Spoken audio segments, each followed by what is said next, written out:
All right, so good evening, everybody. Welcome to tonight's event that we have.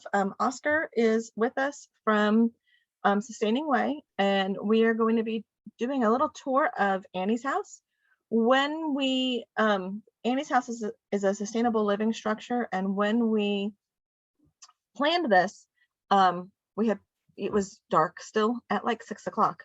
So obviously it's still light out, but I did go to Sustaining Way on Saturday when it was really cold in Greenville and windy, and Oscar and I took some walks around outside. So I do have some videos of what we did, just so that you can kind of see some of that. That way Oscar is not traveling all over outside right now.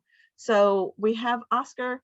I just want to let you know and prepare you so that you know we're going to watch a couple of those little short segments. So Oscar, if you could go ahead and introduce yourself and tell us a little bit about yourself and some of the programs that Sustaining Way has, and then we'll go into some of the little tour videos, and some of it, if you want to show it in real life, you can as well. Okay. Hello, everyone. My name is Oscar Bennett. Again, I'm in Greenville, South Carolina here. I am residing in Nicholtown, which is one of the 4 historically African-American Black communities in the Greenville area. Sustaining Way is an interfaith nonprofit which uses education, collaboration, and advocacy to create a more equitable, caring, and sustainable communities for current and future generations. So a few of our programs, a few big ones, are Annie's demonstration site, which is the sustainable living site, which I don't know if Ms. Bell, if you have the tour video, so you'll get to see inside of that. Our coordinator program, which I'm a part of, I'm an engagement coordinator here. There's usually about 4 core coordinators, an engagement coordinator, an education coordinator, and 2 agriculture coordinators. And it's kind of formed as like a Peace Corps, AmeriCorps type program, where it's 3 or 4 years where you're getting on the ground experience and development. The next program I would say is our education program, the Stewart Education Program, which has 3 tiers: Stewart Education, Stewart Fellows, and Stewart Leaders. Stewart education is K through 12, teaching children teaching everybody those basic sustainability needs about growing out in the garden, power bills. Growing out in the garden, how to be energy efficient, things like that.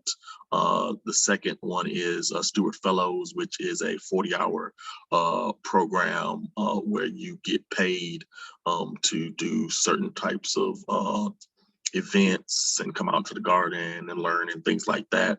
And then there's a Stewart Leaders, which is a year-round program, which is also paid, where they're overseeing the Stewart Fellows and, getting kind of an upper level experience on managing people, getting financial sustainability, understanding about mortgages, understanding about different lifestyles, loans, things like that, getting that real world experience for kids until they go out so they'll be have a good setting, a footing for when they get out into the real world. Another program we have is our Energy Home Visit Program. We're really getting this started. We're really starting this up again. It was started in 2019 with Duke Energy. They came out and weatherized, I think, everybody that was on the Duke grids home in Nicholtown.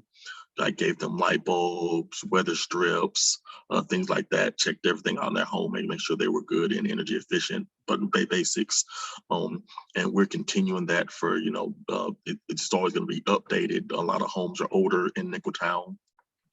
So we're right now working on a home of a woman who has needed several issues. This was her grandmother's home. So it's pretty old, filling holes in the crawl space, changing light bulbs out, fixing any kind of holes, clearing out the gutters and making sure that the water runoff goes away from the house instead of into the foundations, we can hurt it. Making sure that the vents are open and air is able to be free access into the home. And she has solar panels, which we're trying to make sure are good. Looks like, you know, there were some issues with that we're trying to help her out with. So it's several different things we're doing. But I'd say those are our really big ones right now. And we do have a new program. We are working with USDA. We got a grant last year to create 3 gardens in 3 years. One is at Upstate Circle of Friends, that's just right up the road in Greenville. One is at the in our Nicholtown community, and it's called the Glen Road Garden. That's going to be a fruit forest, apples, pears, peaches, plums, all that. And we're going to have potatoes and tomatoes, things like that in the garden as well. And the third one is we're still trying to figure out where that's going to be. That's going to be for next year. But the USDA, the Upstate Circle of Friends Garden is, I think, the biggest community garden in the state. And that's like about 25 acres, that garden is. Yeah, we've just started on it. It's only like we're using about like, I think like 3 or 4 acres now, but we'll be expanding in it soon enough. But it's still, what we have now, it still is the biggest community garden that's in the state. So Linda was curious, what kind of light bulbs do you guys use? LED light bulbs. We try to replace CFL or incandescent light bulbs that people have. Okay. Yeah, I know Duke Energy is the energy company in that area, and just Linda, you know, like at one point, you can order up to like 12 light bulbs a year or so from Duke Energy. When I lived over in Greenville, they allotted so many, like I could order 6 per quarter or 6 for every 6 months, and so I could always switch out and have more energy efficient light bulbs, which was really nice to have. It's a great program that they have. All right, so what I'm going to do is I'm going to share my screen, and I have over here is a short, I kind of fast forwarded a little bit. This is Alicia Brewster, and she is, oh wait, let me go back. Let me do that again. Share, and I'm going to, oh yeah, we do have share sound. I'm going to share with you, this is an inside tour. Oscar and I were going over and discussing like this is kind of going to help make sure that all of the different points of the inside of the house are explained, and Oscar didn't have to clean up the house today. So we figured we might help out, you know, it's all good. Yes, so very much. Thank you. Yeah. So, and I might pause this just to point out a couple of things that I noticed that in this video versus when we visited there on Saturday. All right. And I'm so glad that you're here with us today. We have several programs for youth and for adults, but today we're going to talk about our first program and the program that makes everything else possible. Seeing and experiencing what is possible is absolutely essential for all of us to develop a shared vision of what a sustainable future might look like. Annie's House allows us to show, to teach, and to work hand in hand with our neighbors. Annie's House serves as Sustaining Way's base of operations, an educational demonstration site, and it's home to the men and women in our Coordinator Leadership Development Program. Annie's House demonstrates a variety of sustainable practices in each of the 6 areas of sustainability that were previously mentioned. We're so excited to have the opportunity to show you around. So come on in, and Michelle is going to take it from here. Hi, I'm Michelle, and I'm the Sustainability Education Coordinator. And welcome to Annie's House. Here are some photos of an old house and backyard, where the garden is now. The old home was a dilapidated property that was an eyesore for the entire community. The backyard was overgrown, and people often dumped their trash. And it took a lot to build what you see here today. There were over 20 organizations involved in the design and construction of Annie's House. And community members even volunteered in the construction. Genesis Homes, a local affordable housing provider, has partnered with us to take learnings from Annie's house and incorporate it into future builds. Annie's house incorporates affordability, energy efficiency, and other sustainable concepts in design. One such concept are the structural insulated panels, or SIPs, as you can see here. And this is a high performance building material. It is made by a local company and was used in the construction of the walls in Annie's house. They can be compared to Legos, and which allowed us to put up the walls in a single day. This also allowed us to engage our community members and volunteers in the construction, and also helping reduce construction labor costs. So SIPs are up to 60% higher energy efficiency and do not degrade over time like many other forms of insulation. They also result in a structure that is quieter, stronger, and more comfortable. And Oscar will take it from here. Hi, I'm Oscar Bennett. I'm the executive coordinator here at Sustaining Way. I'm here to tell you about a few energy efficiency features that we use here. We use this to understand how we use our energy. Annie's house uses solar power to create its energy.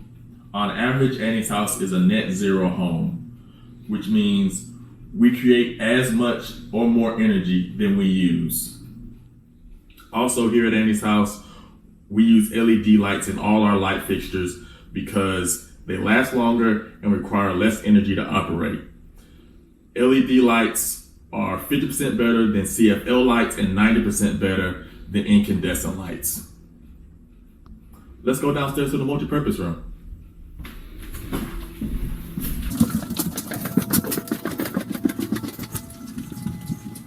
This is our multi-purpose room. This is an open design which allows flexibility in usage. We use this for gardening products and chicken use, for storing food, and for indoor classrooms such as presentations and videos. And now we're going to take it over to Danielle. Hi, my name is Danielle Parks, and I am the Sustainable Agriculture Coordinator. Rather than just food production, the primary purpose of the garden is to serve as an outdoor classroom. But we are always learning different ways to produce more with less work. That is not our primary goal. Now let's head out to the garden. In this house, there is a prioritization of food distribution. First, the food we produce in the garden is given to those who serve in our programs and to community members. With an equitable approach, we sell to Nicholtown residents at a lower price than grocery stores. And additional food that might otherwise go bad is donated.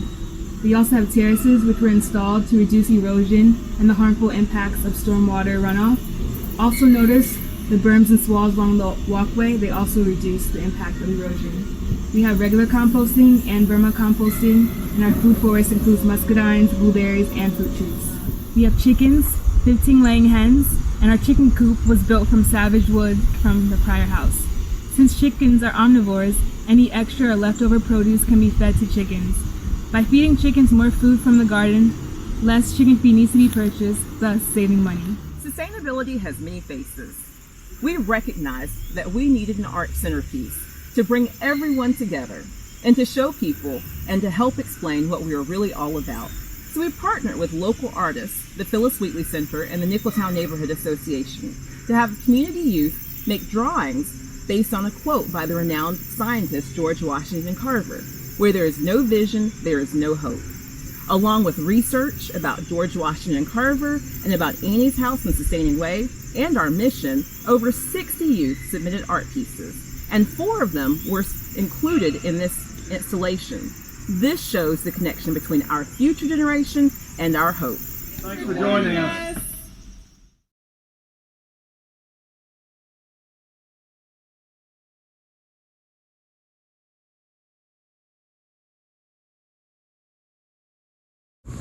Hey y'all, this is Danielle here.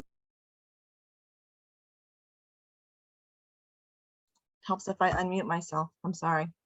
That was one of the videos that Oscar shared with me that kind of showed the inside of Annie's house. So I have over in here, I'm just going to kind of go right to it, is these were some of the videos that we took the other day. And so I'm just going to go ahead and play. you'll be able to notice some of the differences between the pictures of what they had beforehand. All right, so here, let me just go ahead and play. And my sound is. But we are here today. Here.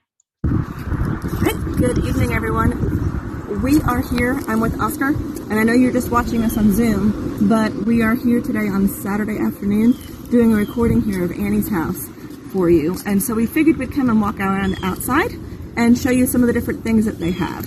So, go ahead, Oscar. Which way should we want to go? We can.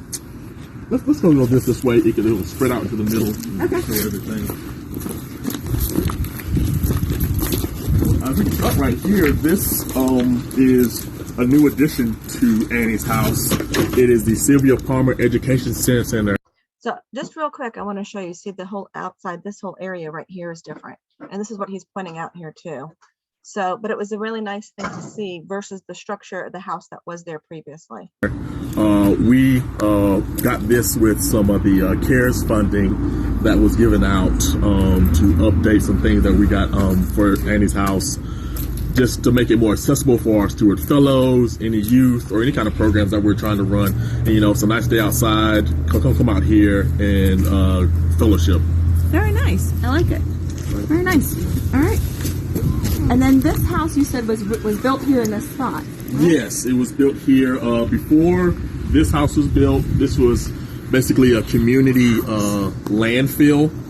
People threw old beds, TVs, just any kind of trash around. So I just figured I'll pause for a second. So this is Annie's house that was built sustainably with those SIP panels. Also, he's going to point out that the bottom is concrete, which was actually also sustainable and good for heat and energy efficiency. Around here. Wow. I want to say, and we and our founder Rick Joy. And I'm Oscar, sorry, I was going to Mr. say, go ahead. I made a mistake last time. There was a previous house. They did tear that house down, but the foundation did stay for building Annie's house. Okay. So I was mistaken. I said there wasn't. There was. Okay. And also, I figured I'd just tell everybody the house right behind Oscar here in this video is also a Sustaining Way house. This is where a lot of the other residents of the program, I would think, live, correct? Yes, there's yeah. actually It's two usually two houses. coordinators in Annie's house, two coordinators in that house. Right. Yep. So just so you guys know how that's set up. Had a vision for Nicholtown to build a community hub to where we could either help anyone with any kind of need or get them access to help for anything people needed in the community. This home was built with the help from Genesis Homes and 26 other organizations. It is a sustainable home. Top level is built out of silks. It's built out of something called a SIP. It is plywood and styrofoam in the middle. It comes together like Legos. Easy to put together, and more sustainable than other wall material that people use today. The bottom is made of cement, which is also an insulator. Cool in the summertime, can be cool in summertime and warm in the wintertime. And we try to be sustainable ourselves with our solar panels, the way we use our energy, the way we recycle, any aspect. We try to show that in this area, in our sustainability, in our site, so we can bring that to the community, let them know that we are being sustainable ourselves and we want to teach sustainability for everyone else. Very cool. It's a little slippery. As we're walking down. All right. And then we went down below. Hold on. We went down below the hill and just had some of this stuff that's on the outside of Annie's house for you guys to see as well. Make sure we have the sound. Just like a washer area out of some old wood we had, and we cut old barrel. 55-gallon drum. Yeah, and we had some old, I think it's chicken wire. Yep, some little chicken wire. You know, just DIY stuff. And I Put really that like those. I together. think I might Very even see neat. those. For sink, for like a washing area. Yeah, yeah. And here you can just see kind of sprawling out all the stuff that we've got. This is another demonstration site area. We just recently had this built with Earth Design. Came out and built this. Another kind of a chill out area, education area for us to have. And on either side you can see our terraces, which in the future will be sprawling with fruits and vegetables, all kind of delicious goodies. Up top there's an herb garden, sage, oregano, thyme, you see it right there. See our chicken coop over there. We have now 10 chickens. Hey, Oscar, just a quick question. Nancy was asking if that area over there, if I scroll back for a second, that she was asking, I believe like this kind of area over here, if that was for washing any clothes. The area where we no, it's Yeah. just for food that we produce when we harvest it. We wash it. Like one area is for washing. Well, both can be used for washing. One area is used for washing. One area is used for drying. Oh, I got you. So yes, you can have those set up that you can wash. Like I know when I've gardened here and I've taken stuff out of the garden, I have to come in the house and wash everything, usually like 2 or 3 times, and the sink gets pretty muddy and it gets pretty yucky. So I can see where it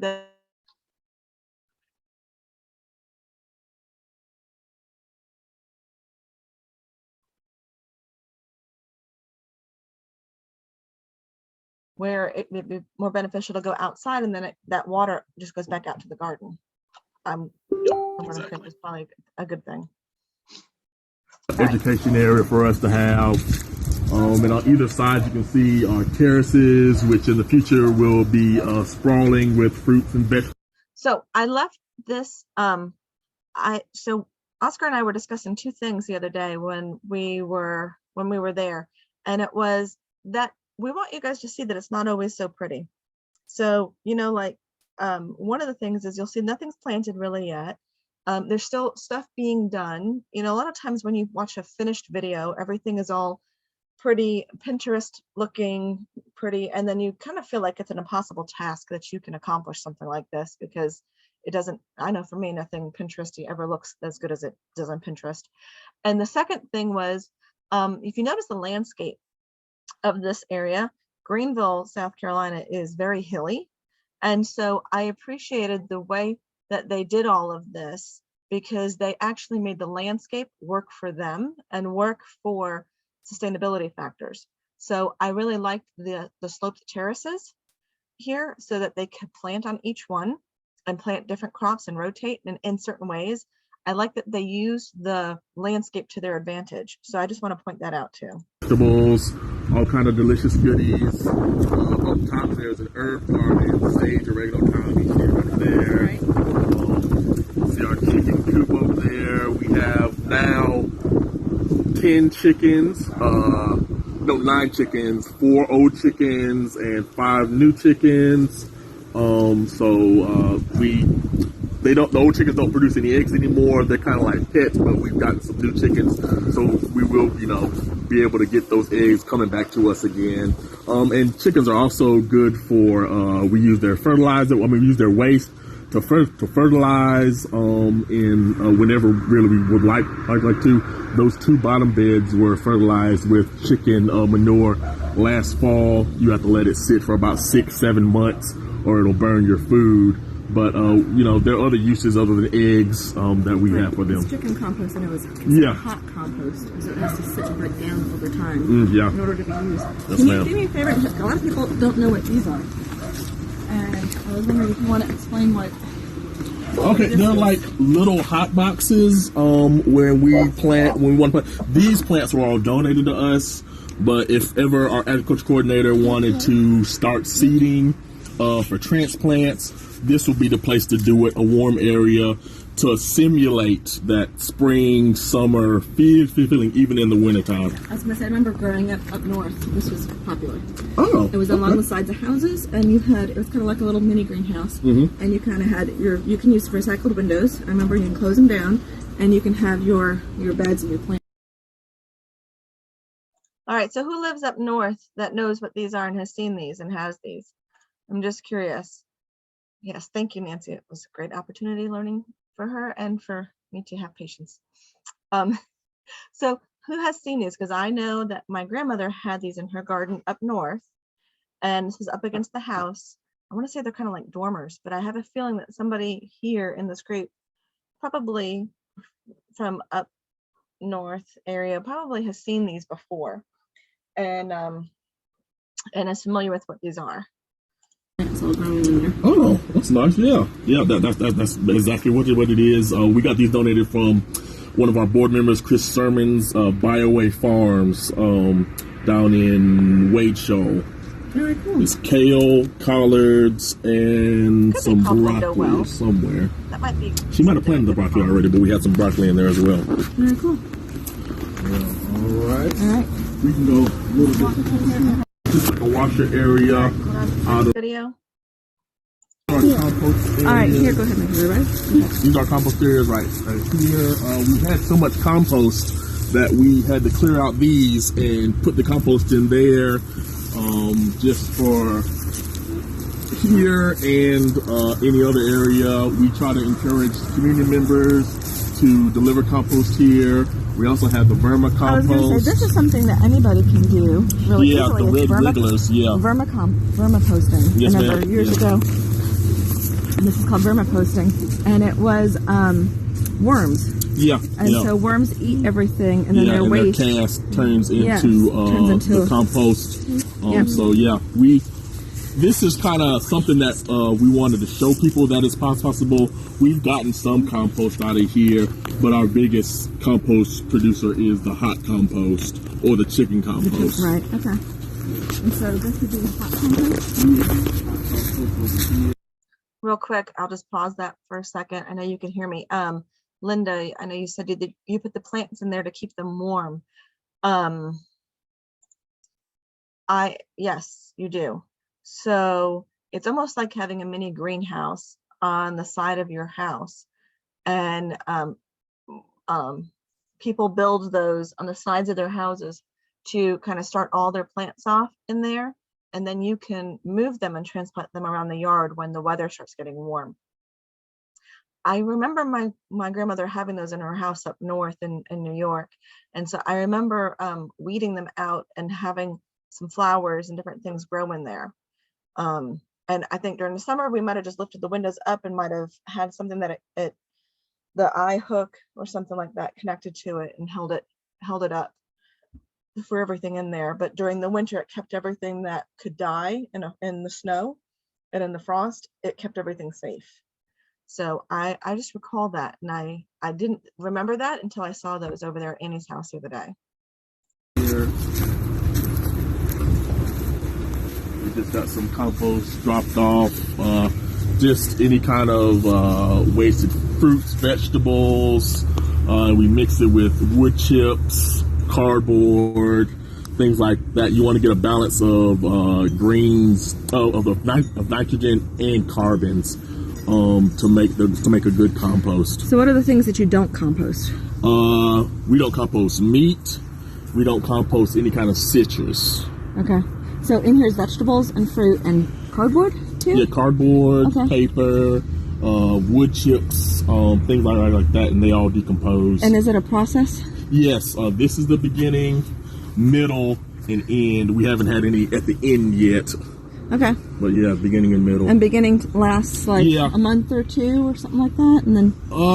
It varied because we started this pile, I think in January, and it being so cold, it was kind of harder for that. This one was started, I think in November, and it's all in second, but we just haven't moved it over to here.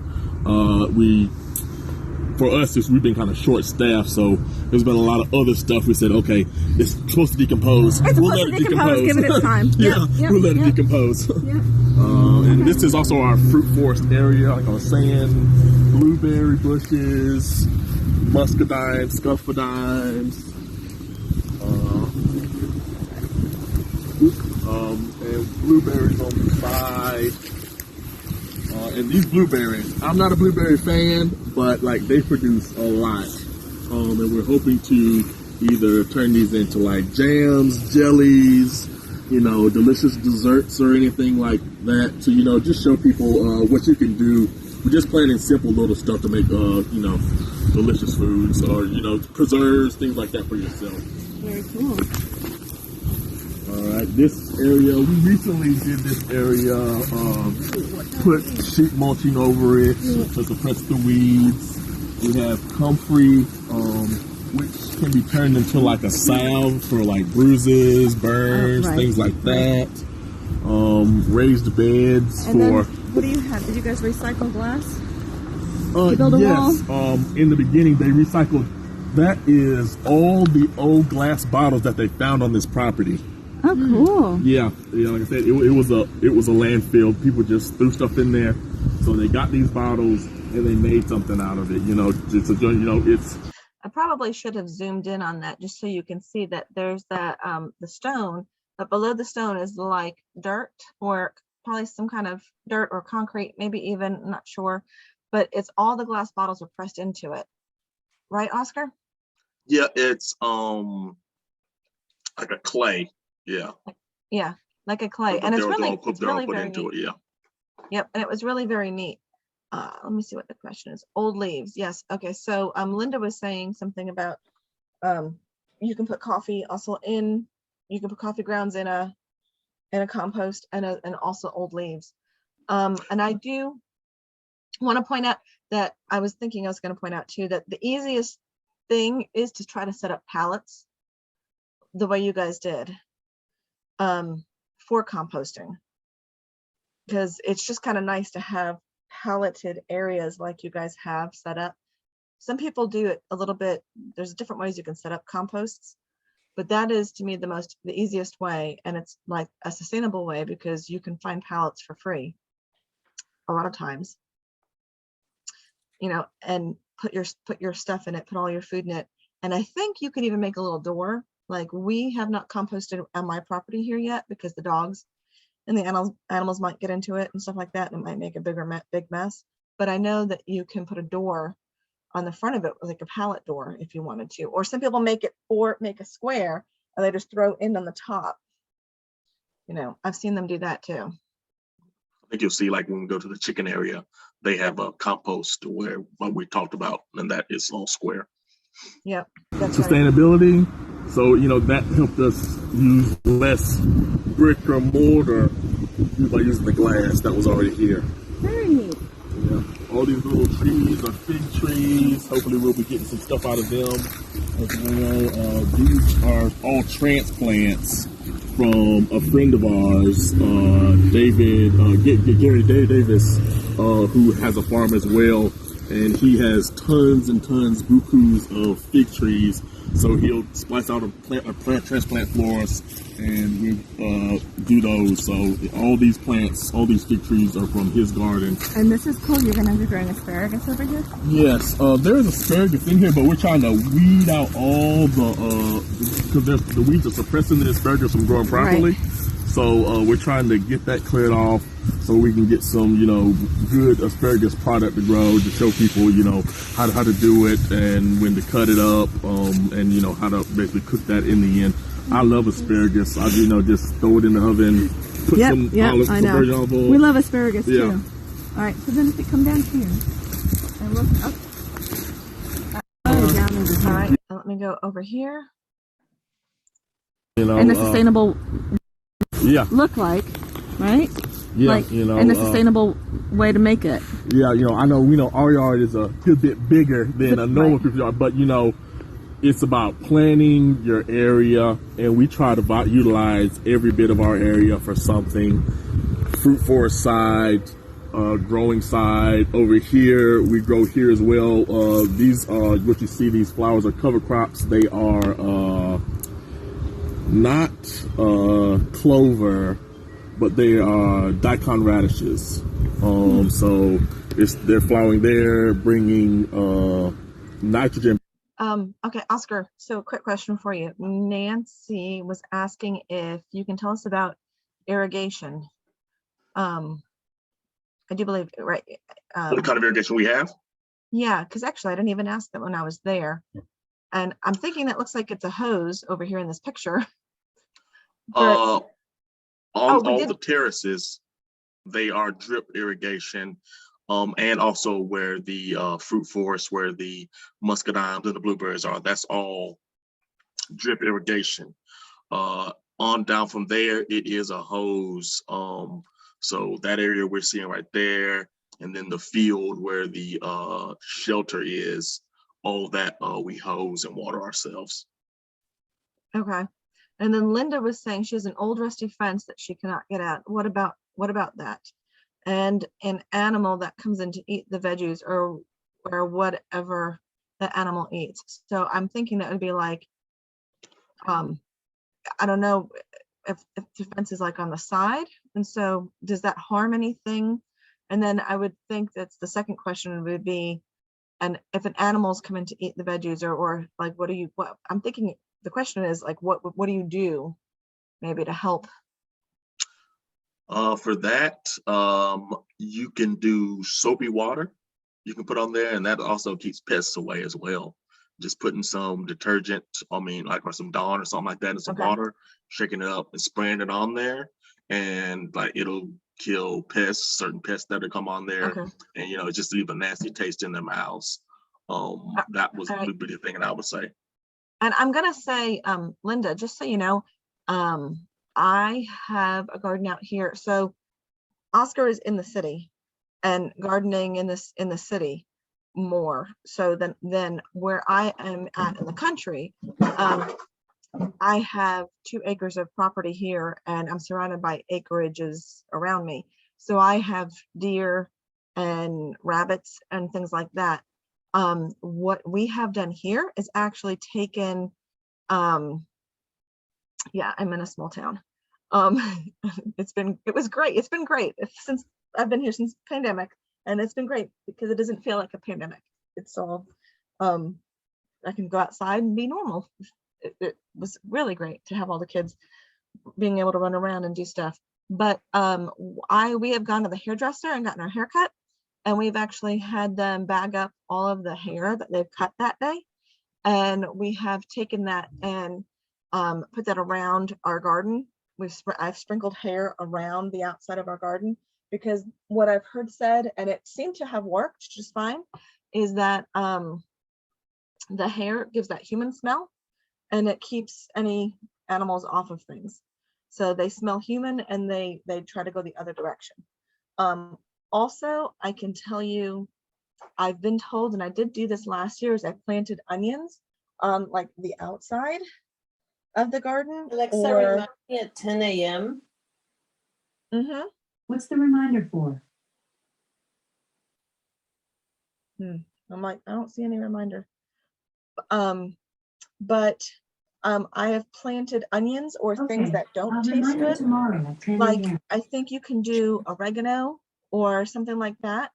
And it's stuff that animals will eat first, and it's bitter or it doesn't taste good. And so they tend to like leave and not go further. I've seen them do that in Florida with strawberries.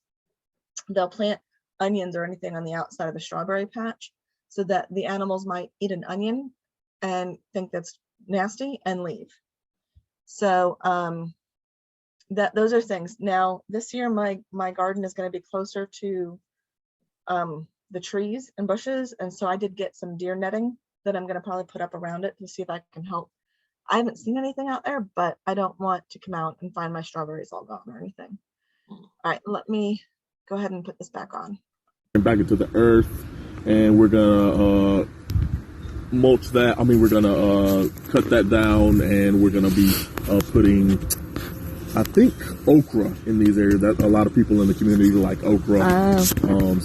And the nitrogen, I've learned, is very important in the soil. Yes, very important. A lot of the plants soak that up when they're doing it. So doing the crop rotation. The crop rotation is a really good thing. Yeah. And George Washington Carver was a big influencer here. If you want to look over here, there's a quote by him: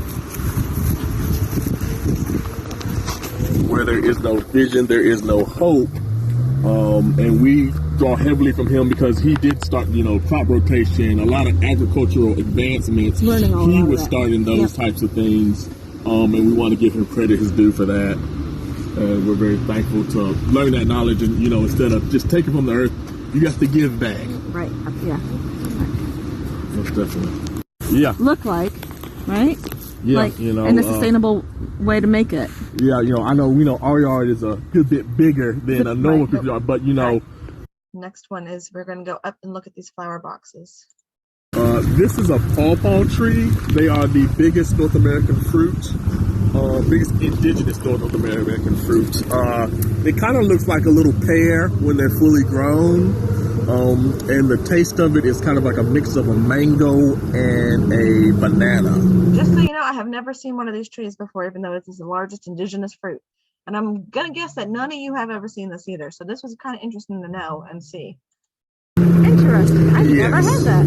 Yes. Danielle Parks, one of our active coordinators, she made smoothies out of them, and she said they were really good. So just little stuff that you don't know about. We like to try to showcase here a variety of different plants, and stuff that people didn't know.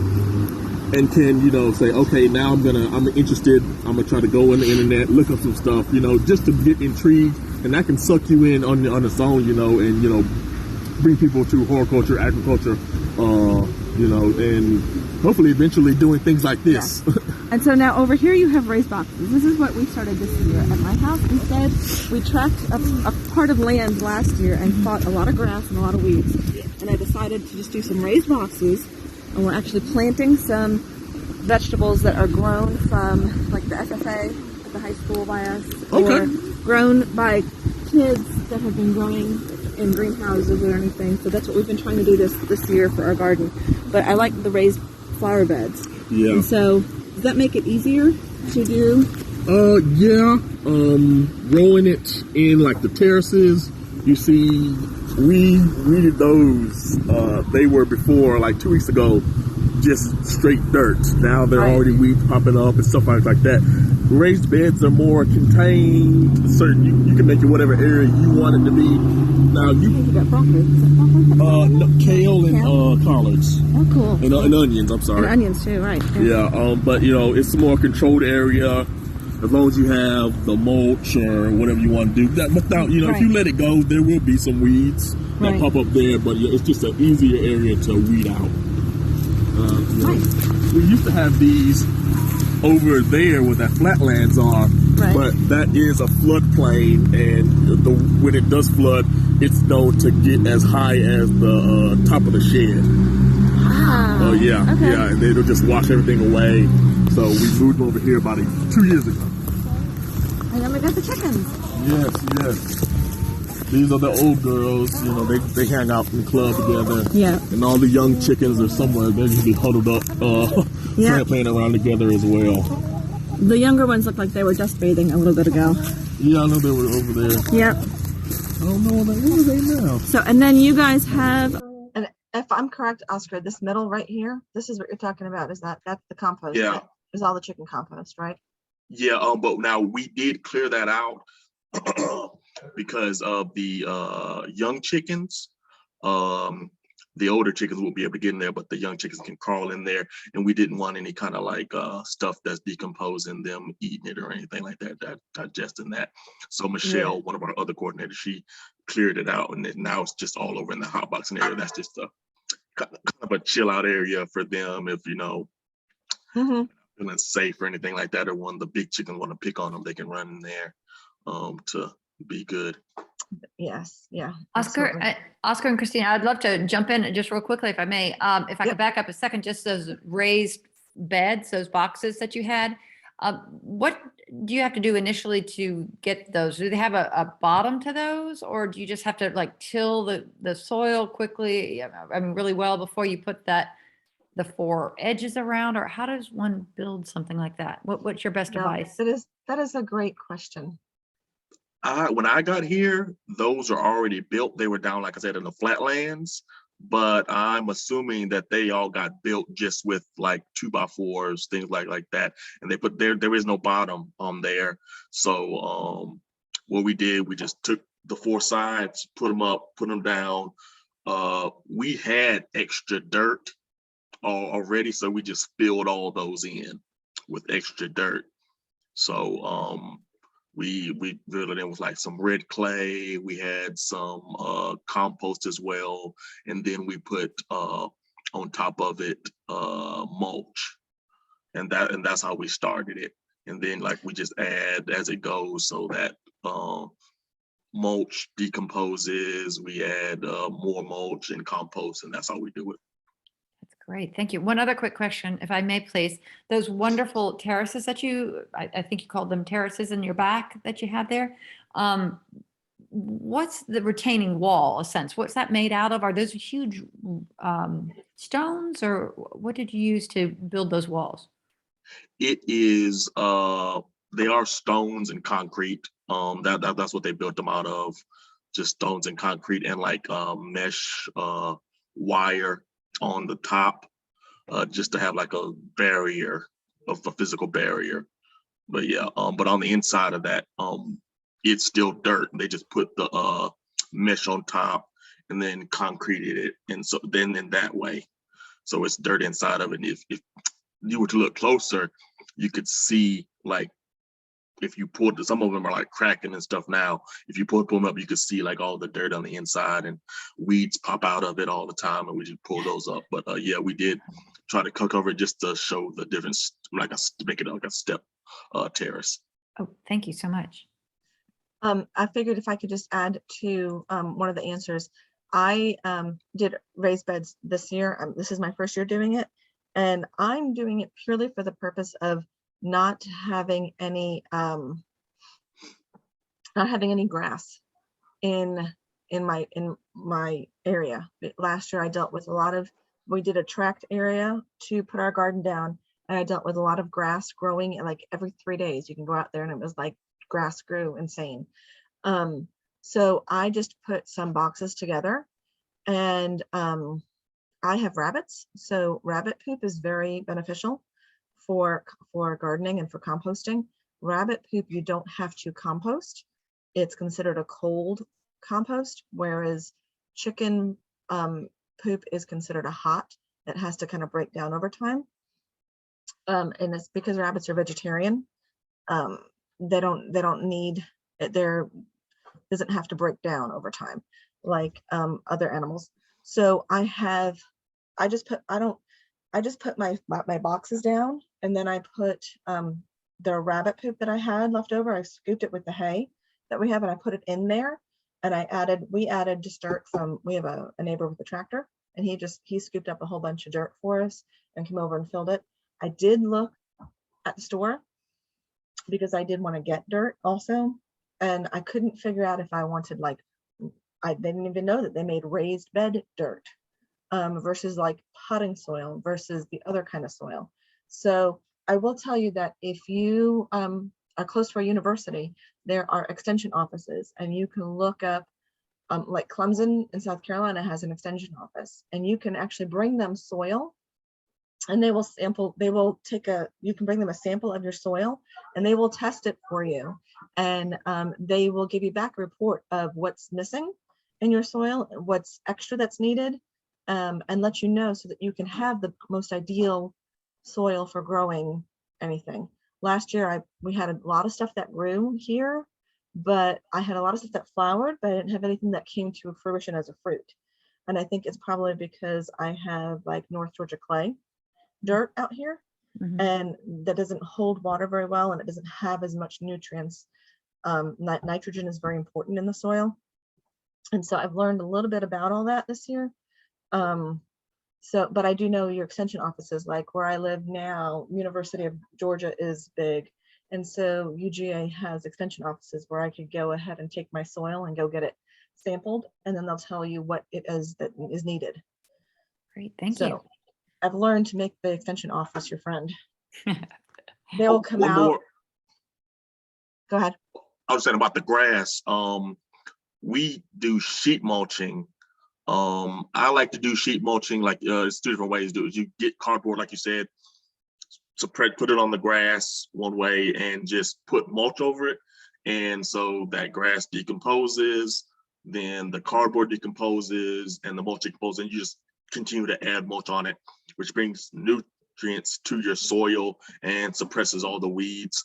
I like to pull the weeds up beforehand and do it because those weeds are still going to pop up there. You know, with sun and water and rain, they're going to pop up some kind of way. And I've noticed that if you pull it up beforehand, it'll be less weeds that pop up through the cardboard at the end. But that's another way. But, you know, again, if you don't want to do that, you can just put cardboard on there, mulch it, and as the weeds come up, you can pull them up, or you can just continue to cover it and mulch it.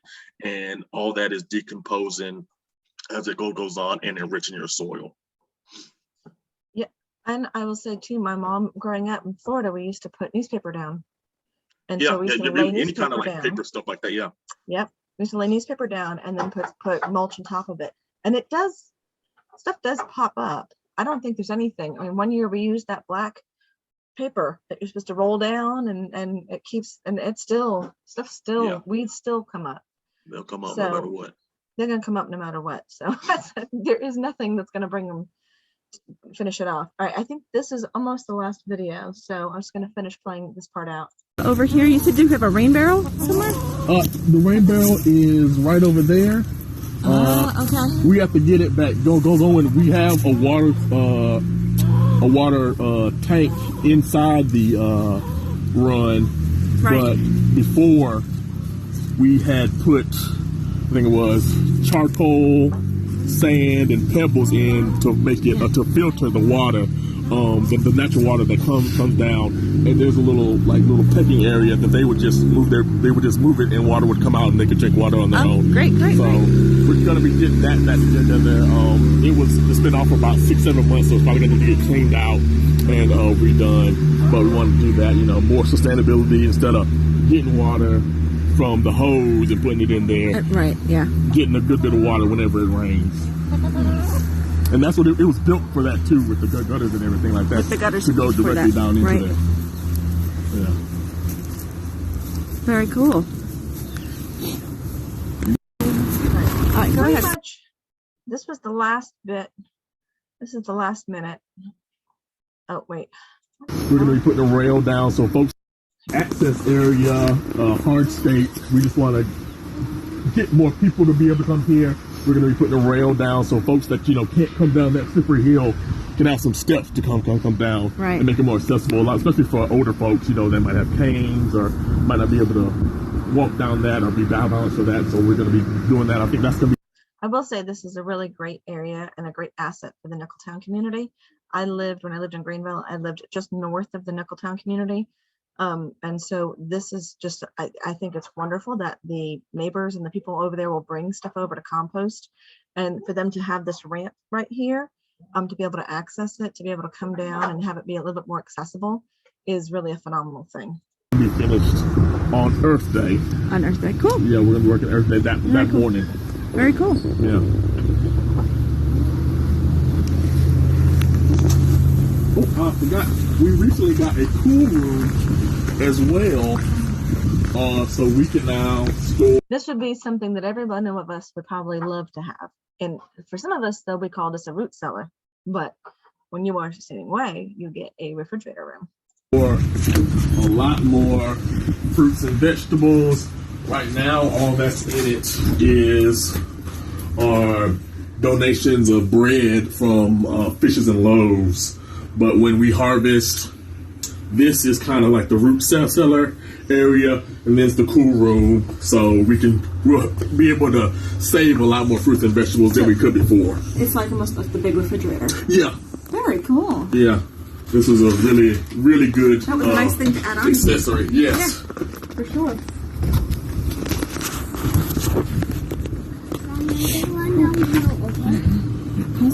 Access area, right. hard state. We just want to. Let me go ahead and stop sharing. And I know we answered a lot of questions, and thank you very much for tuning in. It was really very interesting to see all the things that they have going over there. Any other thoughts or questions? I figure I'll just ask quick. Yeah, I actually do have a question. My brother ironically sent me a text as I was watching your wonderful presentation about what pesticide to use on his on my sister's lawn. That she's working on that and he's helping her.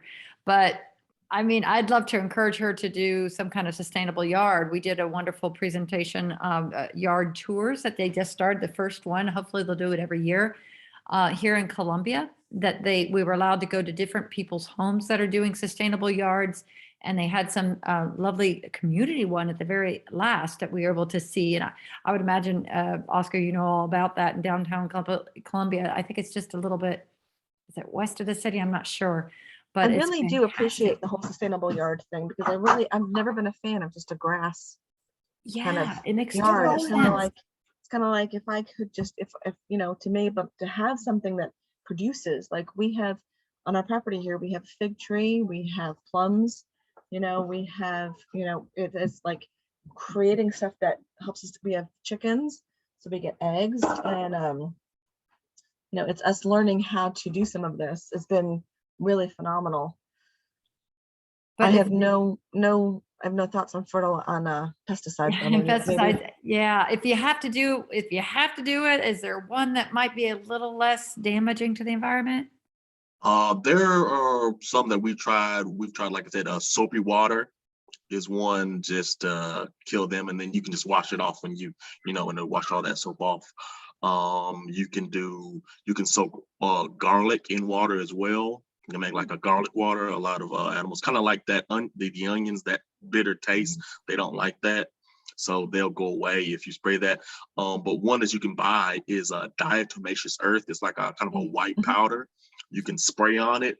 Just make sure that you cover your hands and don't put it in your eyes, because it's like at its molecular level, very like sharp pieces. It can it'll be a powder to you, but like if you were to rub it in your eye or like put it on your skin, it would be like it would cut your skin very small bits. Yeah, the diatomaceous earth is a really good one, and we also use diatomaceous earth to kill any kind of ants hills, because we do have a lot of those. They just pop up everywhere, so we spray it on there as well. Could you possibly have that typed in the chat? My hearing is not very good, and so I was gonna say this is I have the filter. This is diatomaceous earth. Yeah. So I use it here. It's a really fine chalk. You can't see it because it's white. If I put my whole body in front, you might be able to see it. I'll type it in the chat. But it's what we use. I just realized I have this filter on the back. That's great. That's great. Thank you. If I take this filter off, which I don't know if I can at the moment, but I will type in here diatomaceous. I'm pretty sure I spelled that right. Super, thank you.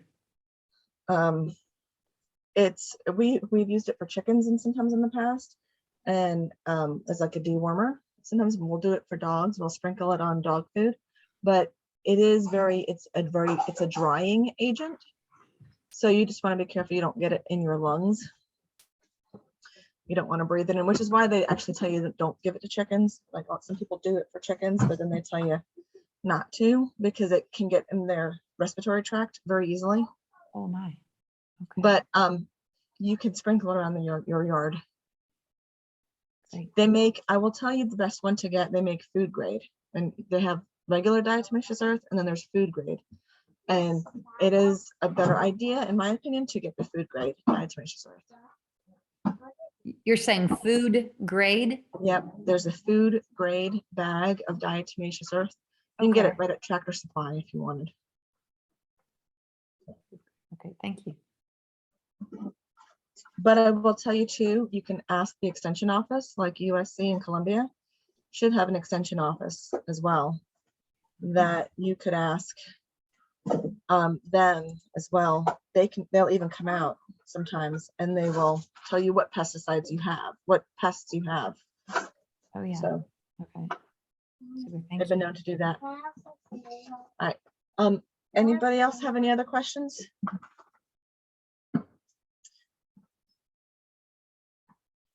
So this will be available to watch if you have anybody that you know that would like to watch this, if you'd like to share this with them. And Oscar, I just would like to thank you very much for your time on Saturday and your time tonight to sit and listen and share with all of us. I thoroughly appreciate it. Oh, thank you all. Thank you for having me. Thank y'all for coming. You're welcome. You're welcome. All right. So anybody else have any other questions? If you'd like to go ahead and unmute yourself or anything and say goodnight, I'll go ahead and get to keep it to about an hour. That way we can all be done and get on with our evening. That was very good. Thank you very much, Linda. Thank you. I appreciate it. And I am really glad there's so many programs available to everybody in Nicholtown. Yeah. It really does help. And it helps for people to see that these things can happen. One of the things that will tell you, I did mention to Oscar, just to be wary of, like they're helping a resident right now that has solar panels on her roof. And I know solar panels are a very big, hot thing right now. I asked him to share, I don't know if you want to share, or I mean, he was saying, you want to be really careful of some of these scammers that are out there. Yeah. Trying to get you solar panels. And I asked him when I was there Saturday, what's the best, how do we avoid those? And I really liked your answer. If you want to give us your answer. Like I said, Duke is our most of our provider, like Piedmont Gas or something like that. But they have on their website, or you can go up or call up to them and ask your energy provider like about solar energy. A lot of energy providers are trying to be a part of that now, so they can still make their money. So they would have more reputable avenues to get different people that know what they're doing in solar panels, because if you don't, and there are a lot of fly-by-night people that try to take advantage of folks that are trying to be sustainable, and you can really get in a jam. We have a person that has solar panels, paid $40,000 for them. They took her rebate, and it shouldn't have cost $40,000 in the first place, but they took the rebate for it. Actually that right now, Saturday, we just found out that the panels don't even save her energy. Like they're not even connected to anything in the energy grid in her home. So they're, doing what they're supposed to do, but it's not connected, so it's not saving her anything. So, now that company is dissolved and gone now, and the people that run it made their money, scammed everybody that they could, and got out of Dodge. Yeah. So I do want to make sure that if you do make some of those upgrades to your house, that you guys just you don't get scammed, that you're able to actually make the upgrade. And it's You do your worth it. research. It's very important, because there are people that are coming out here and just trying to take advantage of folks. I know I have friends in Florida. I will just share quick. I have friends in Florida that got solar panels put on their house last year. And then this year, their insurance company, Florida's been wonky. The insurance company said, we have seen that your roof is so many years old and you need to replace it within the next few months. Otherwise, we're going to cancel your insurance. And they called their solar panel company, and their solar panel company was charging like $500 to remove each panel, and then like $500 to like reinstall each panel, and so it was going to end up costing them like another like 10 grand on top of their roof, on top of so I recommend like doing that research first, so that you can avoid some of those costs later. Like if you're going to do solar panels, you might need to look at getting the roof replaced first. Might be the smart thing to help save you some money down the road and some headache of having all the stuff taken off and then put back on. And so some of the places, like the places, they will say, like, if something happens to your roof, we'll take it off for free. You just got to make sure that you get all that information out of them and know what places do and don't do that. Because somebody just say, it's not really hard to take it off, but again, people will try to trick you and scam you and stuff like that. And you've gotten into a situation, and they're the only people that can do it, or might void your warranty or something like that. And now you're paying even more money on top of what you've already paid, when you're supposed to be saving money. Yes. No. we've been trying for years to convince our homeowners association, the HOA, to allow us to put solar panels on our home, and they will not allow it. They've got all these excuses as to why not, basically saying something along those lines that it can deteriorate the value of other people's homes because if they don't, they're more reluctant to make home repairs on the roof, So I'm hoping that there's going to be something at some point in South Carolina that will not allow HOAs to block this wonderful thing that we should all be taking advantage of in this state. Yeah, absolutely. Absolutely. Yeah, we're even considering, and okay, we can't put them on our roof. Maybe we'll just make a spot in our new sustainable yard that we're trying to put together out there with a bunch of panels out there just on the yard. Maybe they Right. would, maybe we could just get away with that. So Right, thank you so yeah. much for that extra advice about the scammers.